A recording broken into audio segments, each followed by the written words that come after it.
Защо детето ми изпитва страх да спи само в другата стая? Защо се страхува от плуване, от кучета? Защо е толкова интелигентно и в същото време то се притеснява и има неувереност, за да участва в различни състезания и други мероприятия? Подготвя се в къщи, перфектно отговаря на въпросите, а когато отиде в училище, то се притеснява и не може да отговори на поставените въпроси от учителя. Защо пък и толкова често боледува? Това са много често задавани въпроси от моите приятелки и от моите клиентки, което провокира и видеото ми днес. Казвам се Таня Велчева, за тези, които не ме познавате, и съм психолог, холистичен психотерапевт и рейки, сейки, лечител, както и експерт по ментална терапия и нова германска медицина. В това видео ще ви разкажа именно за тези тревоги на майките, които имат следните последствия за техните деца, а именно за тези тревоги, които са много по-дълбоко вкоренени в тях. Това са техните страхове, техните преживени загуби, травми, неизлекувани болки. И когато тези болки не бъдат осъзнати, те започват да се предават, както в миналите видеа ви разказвах за връзката между майката и детето. Тогава те се предават на техните деца, не с думи, а с усещане. Детето не слуша това, което майката му казва, то усеща това, което тя носи вътре в себе си. И когато майката живее в постоянен страх, тогава детето започва да усеща и приема светът като едно опасно място. И когато започват всички тези симптоми, някои деца стават тревожни, други несигурни, а трети започват да боледуват често, четвърти в тях се развиват различни страхове. Мога да кажа от личен опит, като майка на момиче, че аз в детството си съм придобила доста страхове и са ми прехвърлени други от моите родители. И именно тези страхове бях прехвърлила на моята дъщеря. В последствие, след като започнах да работя с различните практики, осъзнавайки това, което се е случило, в годините успявах да изчистя и премахна тези страхове от себе си и след това да прекратя тази нишка, която върви към моята дъщеря, за да мога да я освободя и да може тя да живее в един по-лек и спокоен живот и в увереност, и в щастие, без всички тези товари, които аз имах и бях започнала да й прехвърлям. Именно за това казвам, че всички тези майки нямат вина за това, което се случва с децата им, просто имат нужда от това осъзнаване, защото тези психотравми, които носят те, несъзнателно действително се прехвърлят в полето на живота и на техните деца. И именно в менталната терапия ние разглеждаме симптомите като едно послание, което е хубаво, че го имаме. И в психотерапевтичният подход се знае, че страхът, стресът, напрежението оставят отпечатък в тялото. И когато именно майката е в постоянен страх, стрес, то и детето започва да преживява същият страх.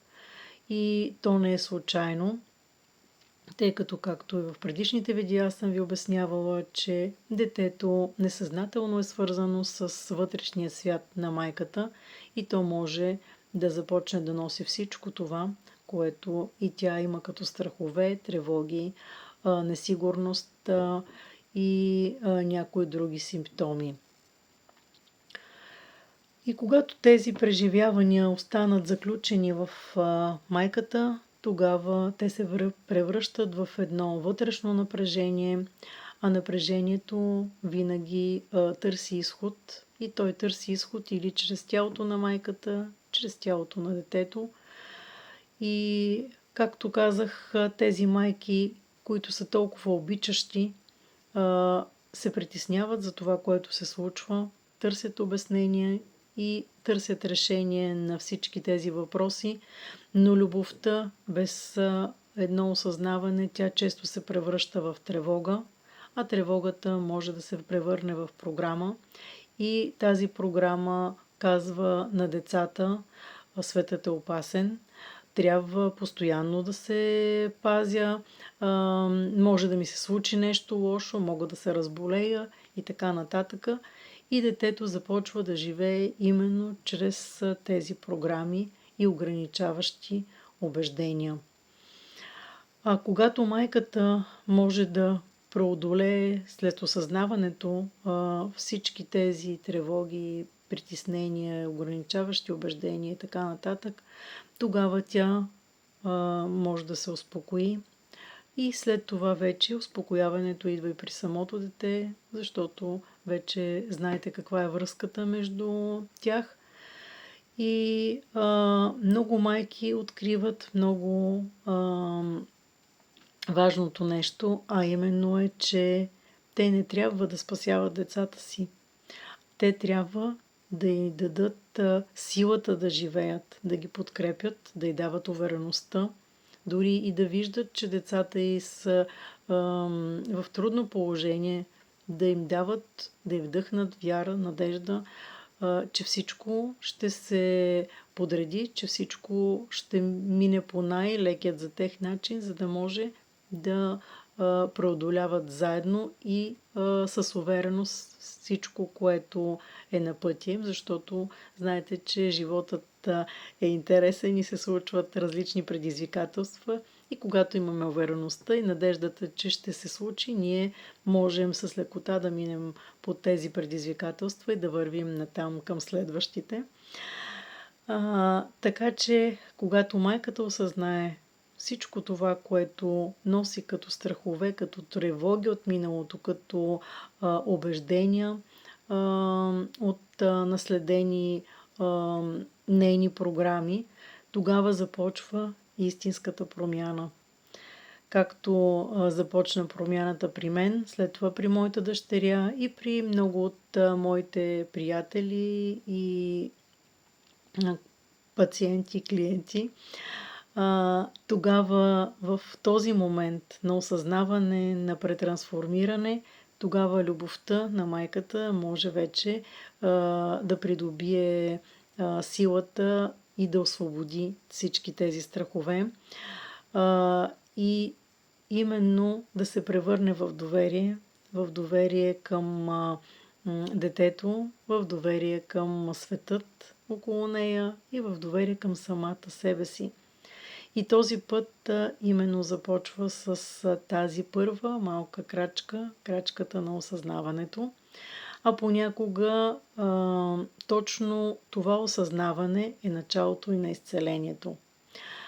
В това видео исках да предизвикам осъзнаването си във вас.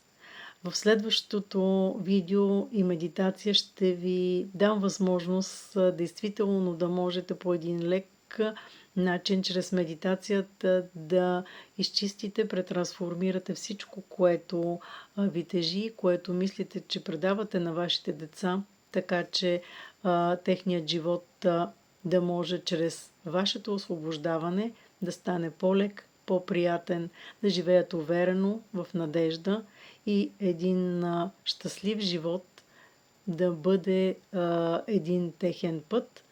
Така че очаквайте медитацията и нека заедно да вървим с лекота и щастие напред. До скоро!